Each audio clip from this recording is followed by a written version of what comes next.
करम कर करम, सही दिशा में है दोस्त।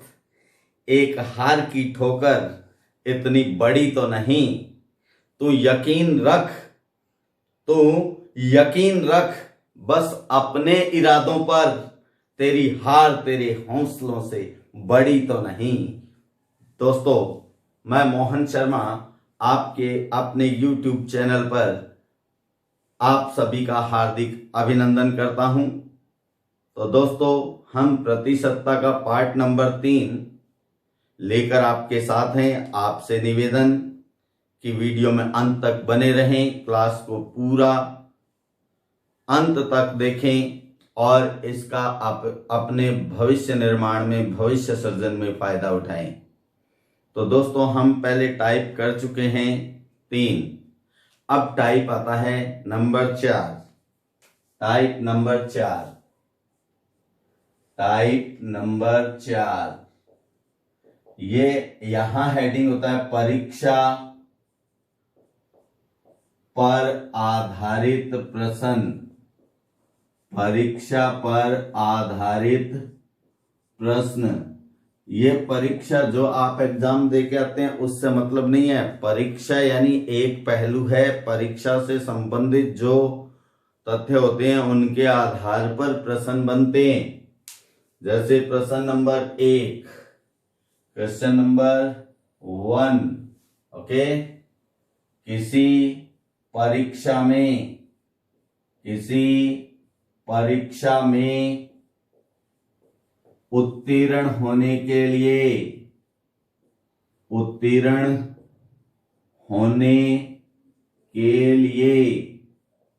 न्यूनतम 36% अंक लाना आवश्यक है। अंक लाना आवश्यक है। कितने अंक लाना आवश्यक है? 36% अंक लाना आवश्यक है। ओके। और इसमें जो विद्यार्थी परीक्षा देता है उसके प्राप्तांक बताए जाएंगे। जैसे यहां अपन लिखें कविता ने 32% अंक प्राप्त किए। 32% अंक प्राप्त किए और वह 30 अंकों से अनुत्तीर्ण हो गई। 30 अंकों से अनुत्तीर्ण हो गई यानी फेल हो गई बेचारी। अनुत्तीर्ण हो गई। तो बताइए परीक्षा के पूर्णांक कितने हैं? बताइए परीक्षा के पूर्णांक कितने हैं? पूर्णांक कितने हैं? ओके। अब अपने को क्या जानकारी दे दी? जानकारी दे दी गई है परीक्षा है, उसमें पास होने के लिए 36% अंक लाना जरूरी है। और कविता एक विद्यार्थी है जिसने कितने अंक प्राप्त किए? 32%। और कमी क्या रह गई? जितने अंकों से फेल हुई वो कमी रह गई। तो आप यहां देखें कि लाने कितने थे? 36%। लाई कितने? 32%। तो कमी प्रतिशत बराबर होती है कमी प्राप्तांक।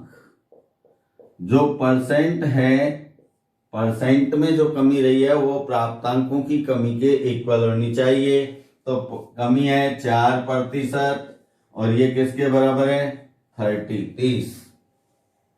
पूर्णांक हमेशा कितने होते हैं? पूर्णांक हमेशा 100% होते हैं दोस्तों।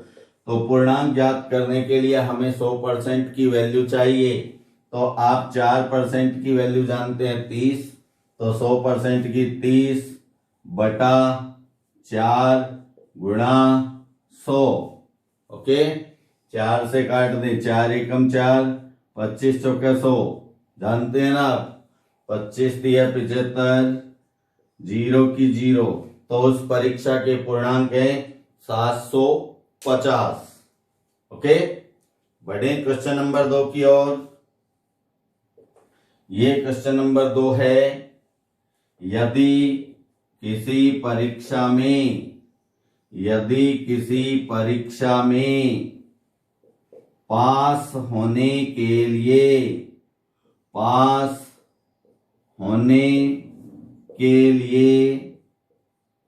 यदि किसी परीक्षा में पास होने के लिए 320 अंकों की आवश्यकता है, 320 अंकों की आवश्यकता है, यानी ये आवश्यकता जो होती है वो न्यूनतम अंकों की होती है। ठीक है, 320 अंकों की आवश्यकता है और गोकुल ने उस परीक्षा में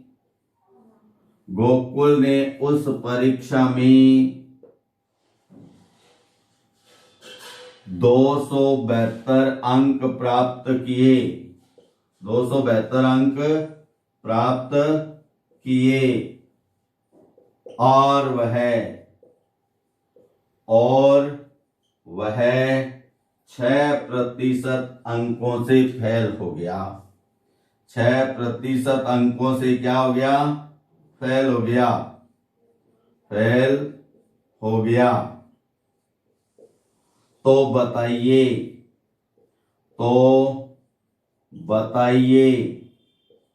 अब इसमें दो तरह से बात पूछी जा सकती है। बताइए के बाद नंबर 1 पूर्णांक कितने, और नंबर 2 पे न्यूनतम प्रतिशत उत्तीर्णांक कितने, न्यूनतम प्रतिशत उत्तीर्णांक कितने। दो पूछ लिया आपसे। तो अब अपने जब इसको हल करें तो वही है, कमी क्या है? कमी अंकों के रूप में उसने लिए कितने? 320 चाहिए, लिए कितने? 272। तो 320 में से आप 272 घटा देंगे, ये घटा दिया, देखो 320 माइनस 272, यहां से हासिल लेंगे तो इतने बन गए 10, यहाँ रह गया 1, 10 में से 2 गया तो 8, फिर हासिल लें, ये 11 हो जाएंगे, यहाँ 2 रह जाएगा, 11 में 7 गया 4, कितने अंक? 48। ये 48 अंकों की कमी रह गई। और फेल कितने से बताया गया है? परसेंट के रूप में 6% से। तो इसका मतलब है जो 6% की वैल्यू है वो 48 है। 6% 48। अब नंबर 1 पे क्या पूछा आपने से? नंबर 1 पे पूछा है पूर्णांक। पूर्णांक सदैव याद रखना 100% होते हैं, तो 100% की वैल्यू क्या हो जाएगी? 48/6 गुणा 100। ओके, 48/6 गुणा 100। तो 6 से 6 एकम 6, 6 8 है 48। 8 का 100 से गुणा करें तो 800। अब देखिए नंबर 2 जो बात अपने से पूछी गई है, सेकंड नंबर बात जो अपने से पूछी गई है वो है न्यूनतम प्रतिशत उत्तीर्णांक। न्यूनतम प्रतिशत उत्तीर्णांक। ठीक है, अब आप प्रश्न में देख सकते हैं कि उसने प्राप्त कितने किए? 272, और कमी क्या रही? 6% की। 6% अंक और आ जाते तो क्या हो जाता? वो पास हो जाता ना। तो यहां न्यूनतम प्रतिशत में उत्तीर्णांक ज्ञात करने हैं, तो ये जो अंक है इनको परसेंट में बदलना है। कमी जो है वो 6% के रूप में है, तो क्या किया जाए? 272 800 का कितने परसेंट है? पूर्णांक क्या है? 800। 272 बटा 800 गुणा 100। 2 जीरो कट हो गई, 8 का भाग दे दें। 8 का जब आप भाग देंगे, ठीक है, इसको चलो अपन यहां लिख देते हैं। कितना है? 272 बटा 800, क्योंकि 272 उसके प्राप्तांक है, 800 में से लिए हैं तो इसका परसेंट बनाते हैं, गुणा 100। ये तो हुआ उसने जो प्राप्त किए वो प्रतिशत। प्लस में जो कमी रही है वो प्लस 6% अलग से आप जोड़ देंगे। तो 2 जीरो से 2 जीरो कट हो गई, 8 से इसमें भाग देंगे तो 8 एकम 8, 8 तिया 24, 3 बचा 32 हो गया, 8 चौका 32, ये 34 हो गया। ये परसेंट बन चुका है, तो 34% प्लस 6% बराबर अपने कितने अंक चाहिए? 40%। पास होने के लिए न्यूनतम प्रतिशत उत्तीर्णांक होने चाहिए 40। आप स्क्रीनशॉट लें तो ठीक है दोस्तों। हाँ दोस्तों, अब प्रश्न नंबर 3 पे पहुंचते हैं। ये प्रश्न नंबर 3। तो अभी हमने देखा कि प्रतिशत अंक बताए गए हों, न्यूनतम प्रतिशत उत्तीर्णांक, और प्राप्तांक को तो कमी या तो अंक के रूप में देता है और या प्रतिशत के रूप में देता है। ठीक है, तो अब यहां है प्रश्न नंबर 3। प्रश्न नंबर 3 थोड़ा सा पैटर्न इसका क्या हो जाएगा? बदल जाएगा। थोड़ा सा पैटर्न बदल जाएगा। जैसे ये रहा प्रश्न नंबर 3। किसी परीक्षा में एक परीक्षा आयोजित हुई। उस परीक्षा में 16% विद्यार्थी कहाँ हुए? फेल गणित में। 16% गणित में और 18% विज्ञान में अनुत्तीर्ण हो गए।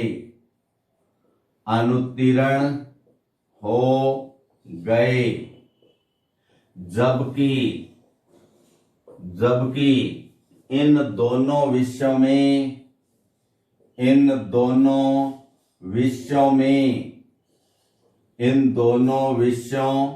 में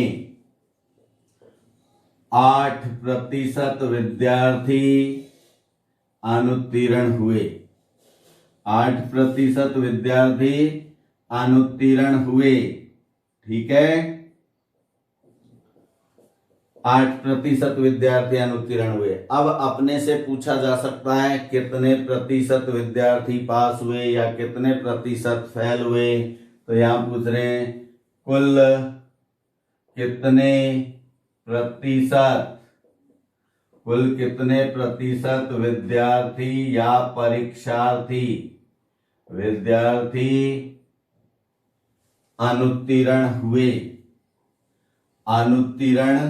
हुए या पास के लिए भी पूछ सकता है।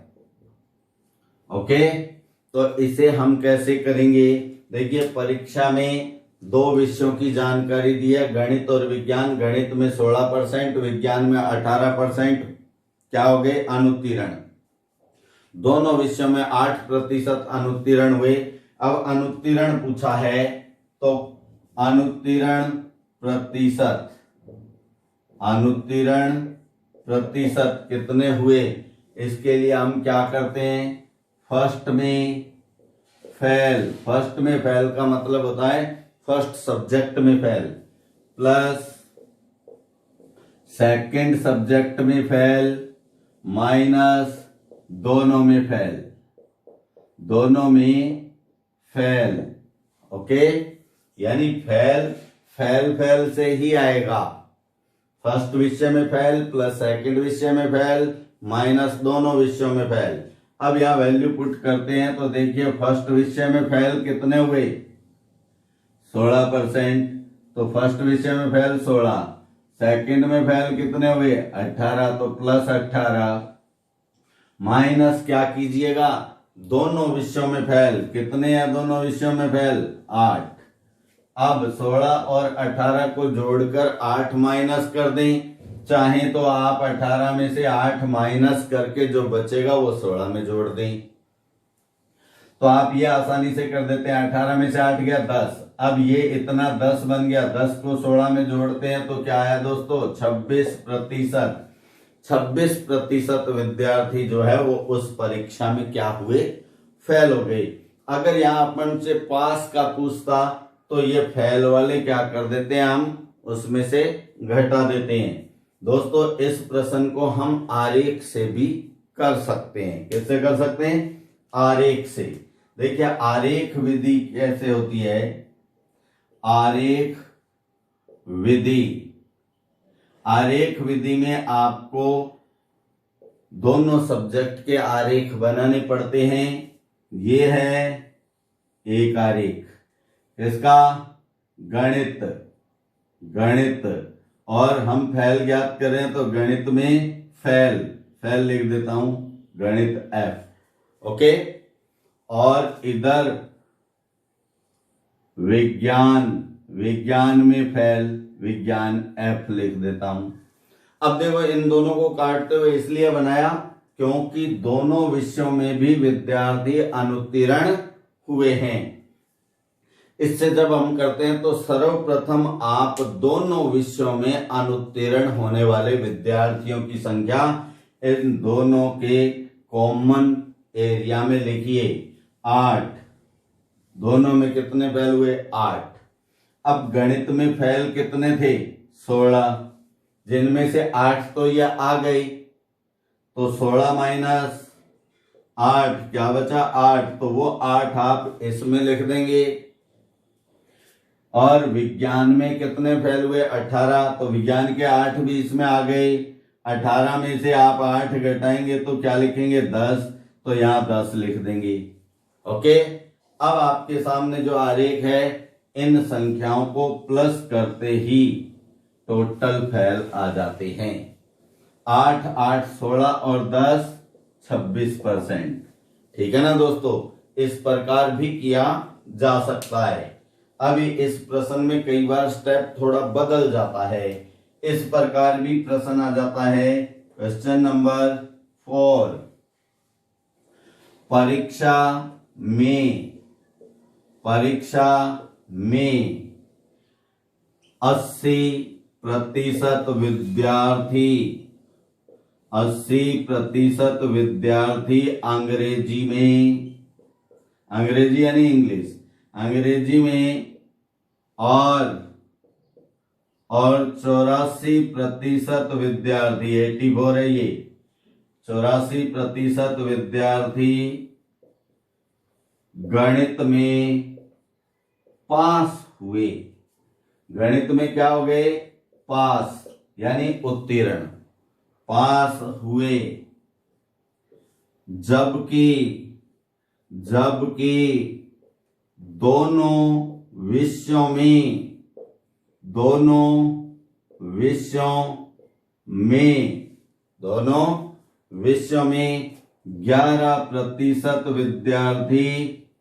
11% विद्यार्थी फेल हुए। ये फेल का मामला है, फेल हुए या हो गए। ठीक है। अब यहां स्टेप बदल जाता है, एक स्टेप नया दे देता है उस प्रश्न की अपेक्षा। ये कहता है यदि कुल 1200, कितने? 1200, 1200, 1200 विद्यार्थियों ने परीक्षा दी,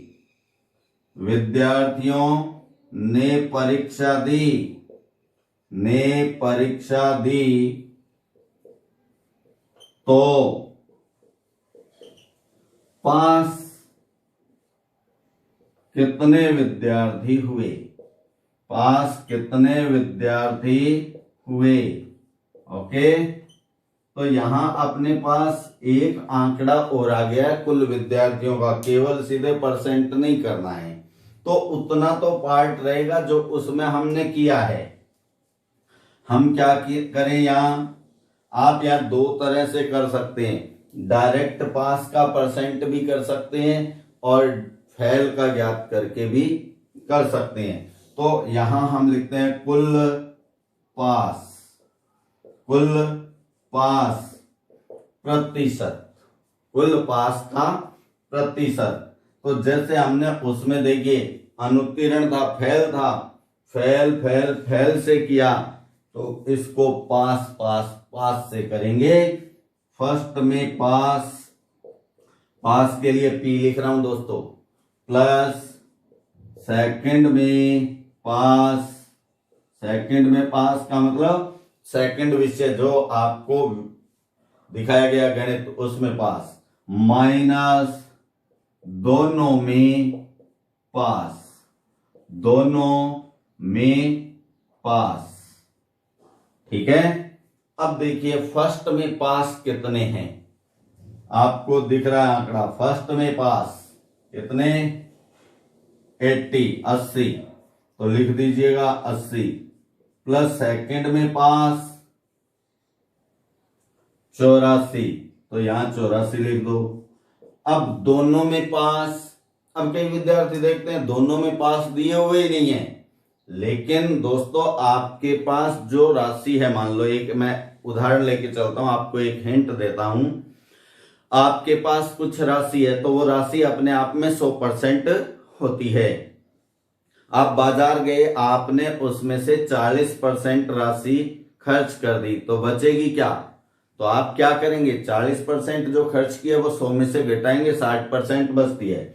ऐसे यहाँ का दोनों विषयों में फेल कितने हुए, 11%, 11% फेल हुए, इसका मतलब 89%, जो इसको 100 में से अपन माइनस कर दें, 100 माइनस 11, तो यहाँ 10 हो जाएगा, असल लेते जाएंगे तो 10 में से 1 गया 9, यहाँ रहा 9, इधर रहेगी 0, 9 माइनस 1 8, तो 89 रह गया ना। वो दोनों विषयों के पास विद्यार्थी हैं। अब इससे हम कर सकते हैं, इन दोनों को जोड़िए, चाहे तो इन दोनों को जोड़ लो या आप इनका अंतर देख लो। इनका अंतर कितना होता है, -5, तो -5 इसमें से कर दो, चाहो तो इन दोनों को जोड़कर फिर उसे माइनस कर दो। यह आसान रहता है क्योंकि 89 84 से बड़ा है, तो ये -5 बन जाएगा ना, है ना।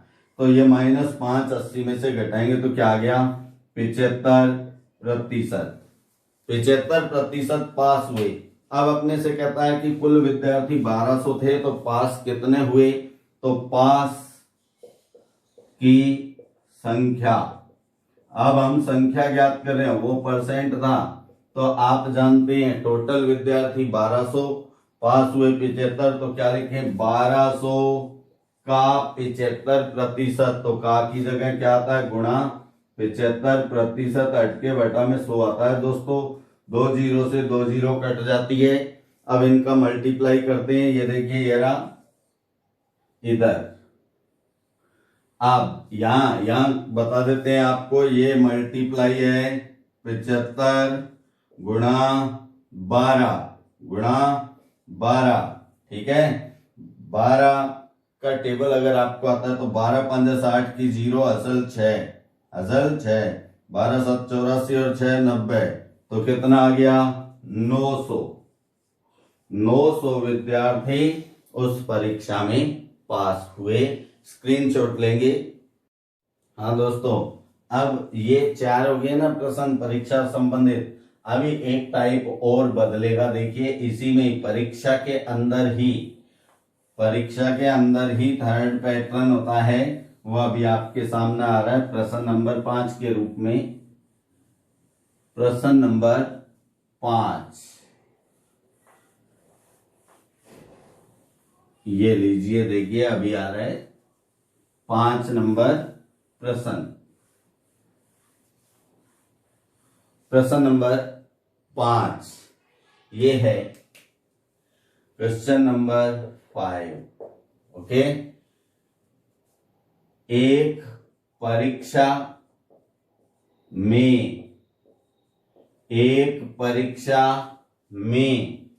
ए ने 32% अंक प्राप्त किए 32% अंक प्राप्त किए और वह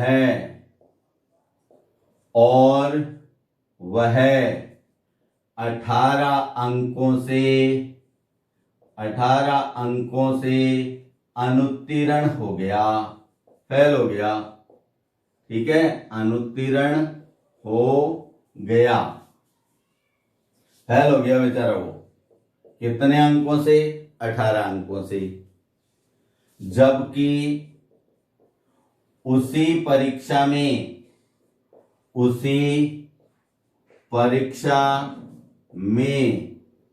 बी ने 42% अंक प्राप्त किए, 42% अंक प्राप्त किए, जो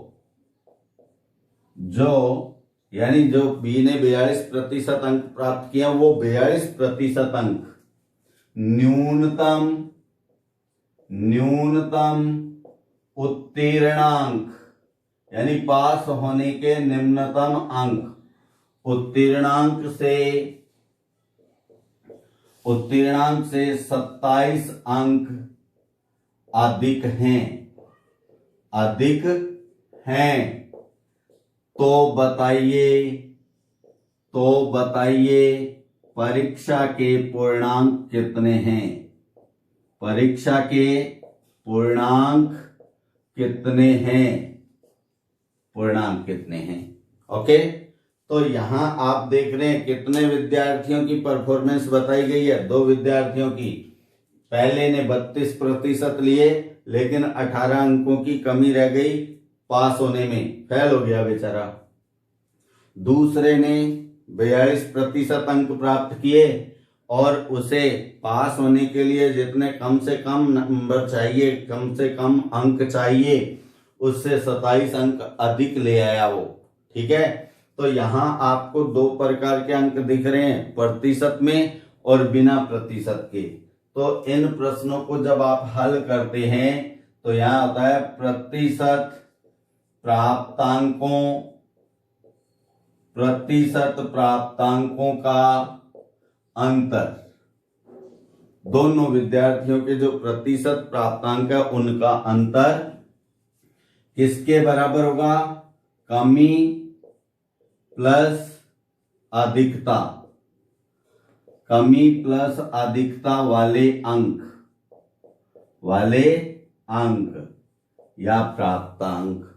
जो यहां प्रतिशत में प्राप्तांकों का अंतर कितना है? प्रतिशत एक तो 32 है और दूसरा 42 है, तो 32 और 42 का अंतर क्या हुआ दोस्तों? 10%।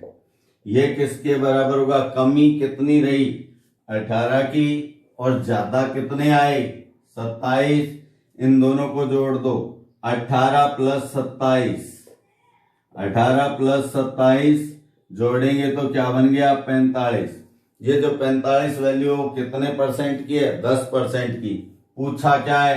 पूर्णांक, और पूर्णांक कितने होते हैं? 100%।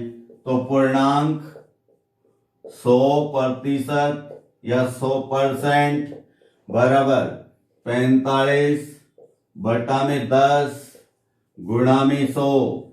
0 कैंसल हो जाती है। अब बटा में तो 1 रहा, इसकी कोई वैल्यू नहीं होती है, तो 10 का गुणा 45 से करेंगे तो 0 लग जाती है ना दोस्तों लास्ट में, 450।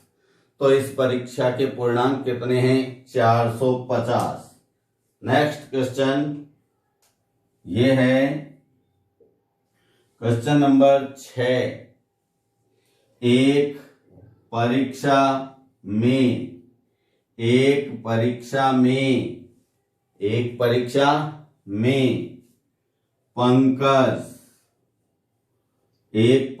में पंकज ने 38% अंक प्राप्त किए, लेकिन वह 25 अंकों से फेल हो गया। फेल हो गया। ठीक है, फेल हो गया। ओके। जबकि जबकि उसी परीक्षा में जबकि उसी परीक्षा में उसी परीक्षा में गौरव गौरव ने 48% अंक प्राप्त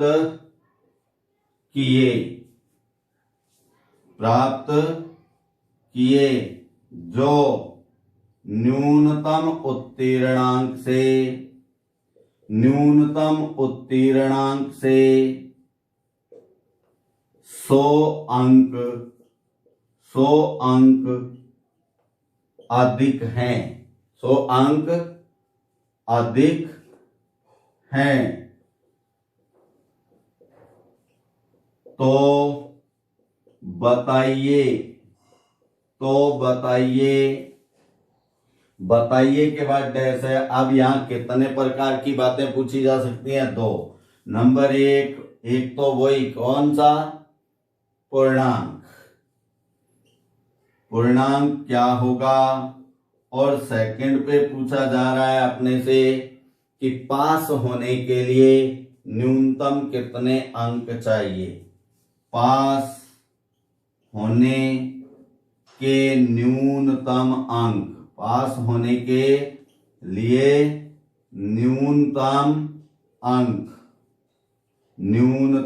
अंक कह दें, प्राप्तांक कह दें। ठीक है, ये 2 बातें अपने से पूछी गई हैं। तो प्राप्तांक ज्ञात करना हम पहले प्रश्न में देख चुके हैं ना। तो अब यहाँ क्या आएगा देखो, नंबर 1 हम पहले पूर्णांक ज्ञात कर रहे हैं, तो वही प्राप्तांकों का अंतर। कौन से प्राप्तांक? प्रतिशत वाले। तो कितने हैं? 38% और 48%। 38% और 48% कितने परसेंट का अंतर हो गया? 10% का। और ये किसके बराबर है? जो कमी रही अंकों की और जो ज्यादा आई। कमी कितने की रही देखिए, 25 की, और ज्यादा कितने आए? 100। तो 100 और 25 को जोड़ना आसान है ना, कितना हो गया? 125। तो पूर्णांक यानी 100% कितना होगा? 125 बटा में 10 गुणा में 100। 0 से 0 कैंसल हो जाती है दोस्तों। 125 का 10 से गुणा करेंगे तो 1250। ये उस परीक्षा के क्या हैं? पूर्णांक हैं। अब सेकंड नंबर पे क्या पूछा गया देखिए, ये है सेकंड नंबर। सेकंड में पूछा है पास होने के लिए न्यूनतम प्राप्तांक। तो यहाँ 2 विद्यार्थियों की परफॉर्मेंस है। न्यूनतम प्राप्तांक ज्ञात करना हो तो या तो आप इन पूर्णांकों का पहले 38% ज्ञात करें और उसमें 25 जोड़ दें, क्योंकि पहले विद्यार्थी पंकज ने 38% अंक लिए हैं। 25 अंकों की कमी यानी 25 अंकों से फेल हुआ, तो 38% का जो प्राप्तांक बनेंगे उसमें 25 जोड़ना है।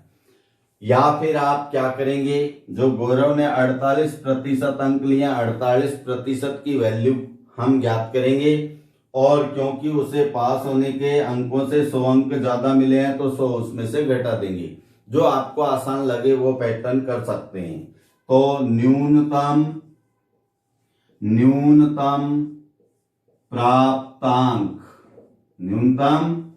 प्राप्तांक कैसे आएंगे? तो आएंगे कैसे? टोटल क्या है? 1250 का पहले विद्यार्थी ने कितना लिया? 38% प्लस क्या करना है? 25। ओके, 1250 का 38% प्लस 25। अब इसे हम ज्ञात करते हैं, इसे हम इधर ज्ञात करते हैं। देखना दोस्तों इधर। ओके, 1250 गुणा, का की जगह क्या आ जाता है गुणा, फिर 38 के साथ परसेंट है तो परसेंट हट के बटा में 100 और प्लस में 25। ठीक है ना दोस्तों, 1250 का 38% प्लस 25, जीरो से जीरो कैंसिल हो गई। अब 5 से काट दो, 5 दूनी 10, 25 5 125 होता है। तो 2 से 38 को काटिएगा, 2 एकम 2, 1 बचा, 2 निमे 18, 29 दूना 38 होता है ना दोस्तों। अब 25 गुणा 19, तो 25 का 19 से गुणा करते हैं। देखिए 25 गुणा 19, 9 5 45, असल 4, 9 दूनी 18 और 4 22। फिर आता है क्रॉस, एक का करेंगे तो 25 एकम 25 ही आ जाएगा। अब क्या आया, 5 7 4, कितना हो गया 475। 475 प्लस 25, 25 को इसमें ऐड कर देना, आप कर देंगे ना। ये 475 प्लस 25, 5 5 10 की 0, हासिल 1 यानी कैरी 1, 1 और 7 8 और 2 10 की 0, फिर कैरी 1 हासिल 1, 4 और 1 5, पूरा 500। कितना, पूरा 500। ये न्यूनतम उत्तीर्णांक है। यहां मैंने दोनों पूछ लिए, वैसे एग्जाम में आपसे कोई एक पूछेगा, चाहे पूर्णांक पूछ ले चाहे न्यूनतम उत्तीर्णांक पूछ ले, तो आप स्क्रीनशॉट लें दोस्तों। ठीक है दोस्तों, ये था टाइप नंबर 4। टाइप नंबर 4 में हमने परीक्षा संबंधित प्रश्न किए, टोटल 3 पैटर्न के प्रश्न रहे। अब हम टाइप नंबर 5 में पहुंचते हैं। टाइप नंबर 5, पांचवा टाइप आपसे ये कहा जाएगा कि वस्तु का मूल्य इतने प्रतिशत या तो बढ़ गया और या घट गया, तो आप बढ़ा हुआ या घटा हुआ परसेंट आपको देगा और फिर कहेगा कि इतना प्रतिशत मूल्य बढ़ जाए तो कोई भी उपभोक्ता, उपभोक्ता तो जानते हैं ना आप, कस्टमर होता है, ग्राहक होता है, कोई भी उपभोक्ता एक फिक्स राशि में इतनी वस्तुएं कम या ज्यादा खरीद पाता है, तो वस्तु का नया भाव और पुराना भाव, नया मूल्य और पुराना मूल्य, नया मूल्य कौन सा होता है, जो मूल्य गिरावट या वृद्धि के बाद का है, और पुराना उससे पहले का। टाइप 5, टाइप नंबर 5 क्या होगा, वस्तु का मूल्य X प्रतिशत घट या बढ़ जाने पर, घट या बढ़ जाने पर P रुपए में, P का मतलब एक फिक्स राशि देगा आपको, P रुपए में N वस्तु अधिक या कम खरीद पाना, खरीद पाना। ठीक है, कितने, X प्रतिशत तो मूल्य में वृद्धि या कमी है, P खर्च किए जाने वाली फिक्स राशि है, N उन वस्तुओं की संख्या है जितनी कम या ज्यादा मिलती है। ठीक है, तो इसमें 2 तरह के भाव होते हैं, 2 तरह के मूल्य होते हैं। इनमें पहला है ये नंबर 1, नया मूल्य या भाव, नया मूल्य या भाव कैसे आएगा, प्रतिशत कितना है X, गुणा खर्च की जाने वाली राशि क्या है P, बटा में ये X जो है परसेंट है तो इसके कारण क्या लगा 100, और कम या ज्यादा वस्तु कौन सी है, कितनी है, n। अब देखो x p n, इससे कई विद्यार्थी तो पकड़ पाते हैं, कई नहीं पकड़ पाते हैं, तो इसे अपनी भाषा में आप लिख सकते हैं। तो ऐसे प्रश्न में क्या दिया होगा, एक तो प्रतिशत, ये प्रतिशत संख्या गुणा रुपए, प्रतिशत संख्या गुणा रुपए, बटा में 100 गुणा कम या ज्यादा वस्तु, कम या ज्यादा जो वस्तु मिलती है इसी बात को मैंने लिखा है। वह अपनी भाषा सरल रहती है, लंबे समय तक याद रहती है ना। सेकंड है पुराना मूल्य।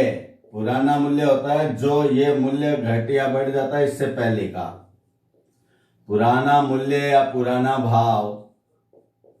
इसमें दोस्तों एक ही बदलाव आता है कि ये जो बटा में आपको 100 दिख रहा है ना, इसमें से प्लस माइनस x को किया जाएगा, क्योंकि अगर मूल्य बढ़ता है तो यहाँ प्लस और घटा है तो यहाँ माइनस किया जाएगा। तो उसी भाषा के अनुसार तो सूत्र क्या बन गया, x गुणा p upon 100 plus minus x into n।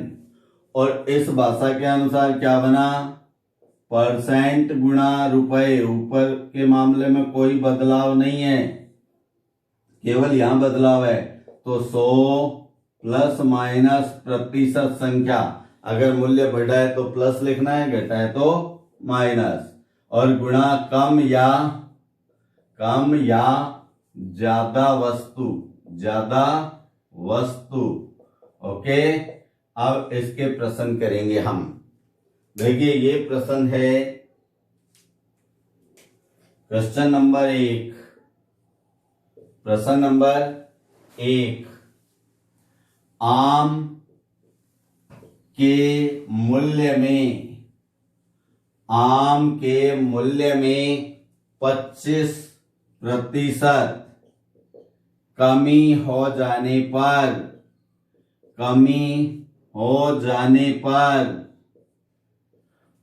कोई उपभोक्ता 240 रुपए में, 240 रुपए में 2 किलोग्राम आम अधिक खरीद सकता है, अधिक खरीद सकता है। ठीक है, अधिक खरीद सकता है तो नया पुराना मूल्य ज्ञात कीजिए। तो नया और पुराना मूल्य ज्ञात कीजिए। मूल्य बराबर क्या, तो यहां ध्यान रखना, नया मूल्य मैं बार बार बता रहा हूं, नया मूल्य कौन सा होगा, जो ये 25% कमी होने के बाद का मूल्य है, और पुराना इससे पहले वाला। ठीक है, ये अब इसका आप जानते हैं पहले का नया मूल्य। नंबर 1, नया मूल्य। नए मूल्य के लिए क्या किया जाए, फॉर्मूला होता है प्रतिशत संख्या, कितनी है 25। जो मूल्य में गिरावट या वृद्धि होती है वो परसेंट वैल्यू यहाँ रखी जाती है, गुणा रुपए कितने हैं 240, बटा में क्या 100, गुणा कम या ज्यादा वस्तु कितनी है, कितने किलोग्राम आम अधिक 2। इसको सॉल्व कर दें, 0 से 0 कट होती है, 5 से 5 5 दूनी, ये कट गया ना 5 से। अब 2 से 24 को 2 एकम 2, 2 दूनी 4, फिर 2 से 12 को 2 छिका 12, 5 छिका कितना हुआ 30 रुपए पर केजी, 30 रुपए पर केजी, ये नया मूल्य है। ओके, सेकंड अपने से क्या पूछा है, पुराना मूल्य, ये सेकंड नंबर है, पुराना मूल्य, पुराना मूल्य। तो देखिए इसमें प्रतिशत कितना है, वही 25, गुणा में 240, अब बटा में क्या आता है देखो 100 प्लस माइनस परसेंट संख्या, तो परसेंट कितना है 25, कमी हुई है तो 100 में से घटाएंगे, तो 100 माइनस 25 क्या होता है 75, और कम ज्यादा वस्तु कितनी है 2 किलोग्राम आम अधिक। अब इनको काट दो, 25 है कम 25, 25 थी 75, 3 से कट रहा है, 3 एकम 3, 3 आड़े 24, 0 की 0, 80/2 यानी कितने 40 रुपए पर केजी। ये है आपका पुराना मूल्य। ओके, नया मूल्य है 30 रुपए प्रति किलोग्राम, पुराना है 40 रुपए प्रति किलोग्राम। हम एक क्वेश्चन और करते हैं, क्वेश्चन नंबर 2। प्रश्न नंबर 2, यदि चीनी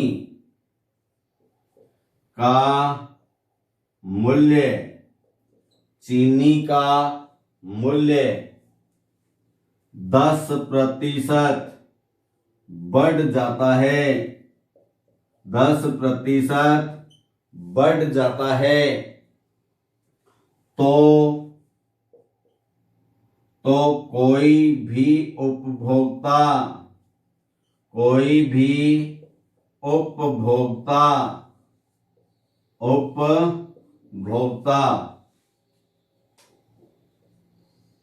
अब यहां आपको राशि देगा, यहां क्या देगा राशि देगा।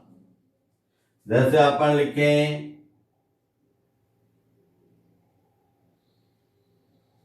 कोई भी उपभोक्ता 220 रुपए में 220 रुपए में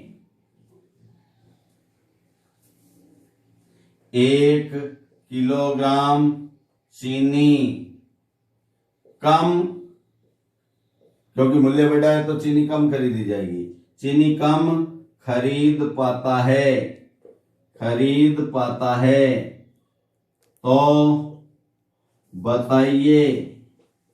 तो बताइए मूल्य वृद्धि के पश्चात या के बाद चीनी का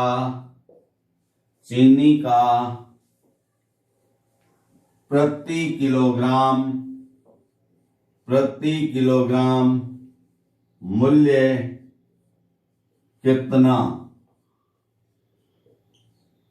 कितना रहा।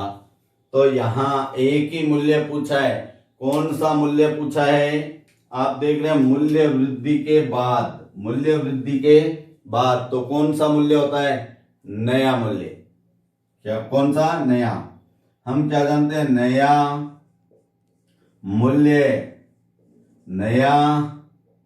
मूल्य, ठीक है। नया मूल्य बराबर फॉर्मूला आप जानते हैं x गुणा p बटा 100 गुणा n, यानी प्रतिशत गुणा रुपए बटा में 100 गुणा कम या ज्यादा वस्तु। तो प्रतिशत कितना है 10 गुणा रुपए कितने खर्च किए जा रहे हैं 220, बटा में क्या आता है 100, और कम या ज्यादा वस्तु कितनी है 1 किलोग्राम, तो गुणा 1।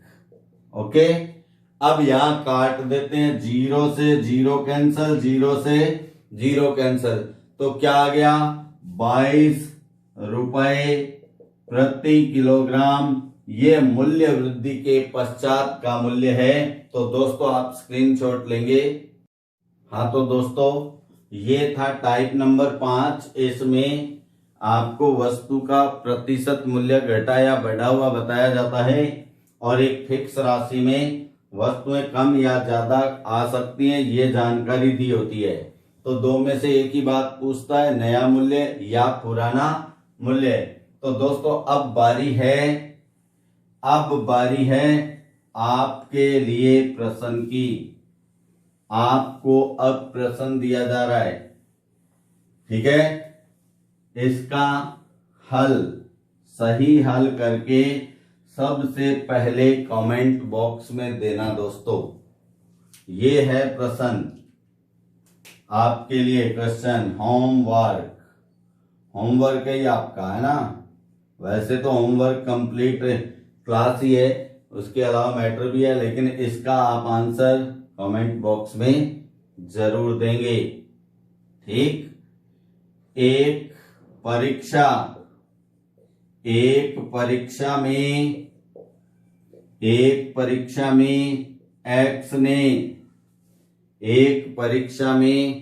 एक्स ने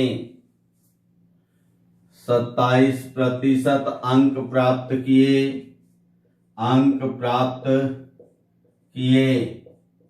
और वह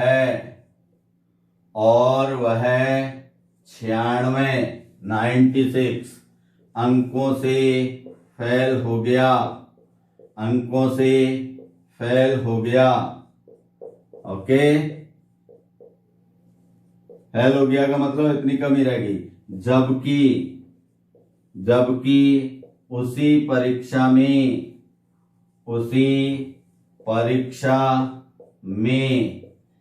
Y ने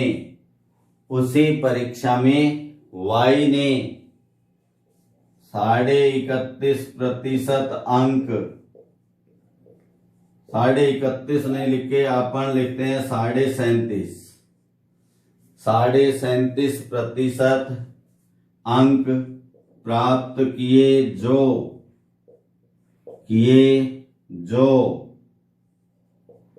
न्यूनतम उत्तीर्णांक से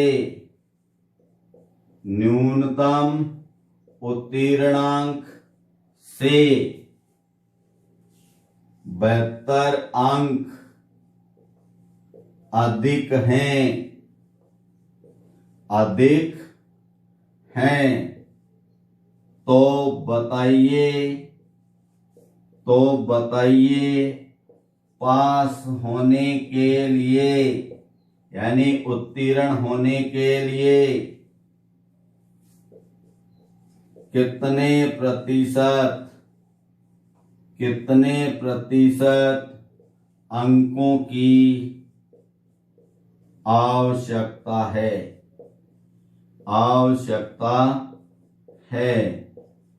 तो दोस्तों ये आपके लिए प्रश्न है।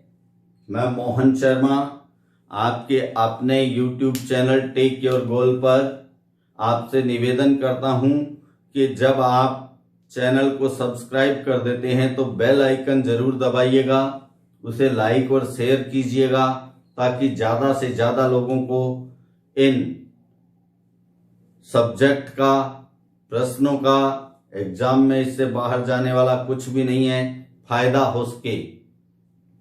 तो आपसे फिर अनुरोध, चैनल को सब्सक्राइब कीजिएगा। नमस्कार, अगले वीडियो में जल्द मिलते हैं दोस्तों, तब तक के लिए जय हिंद।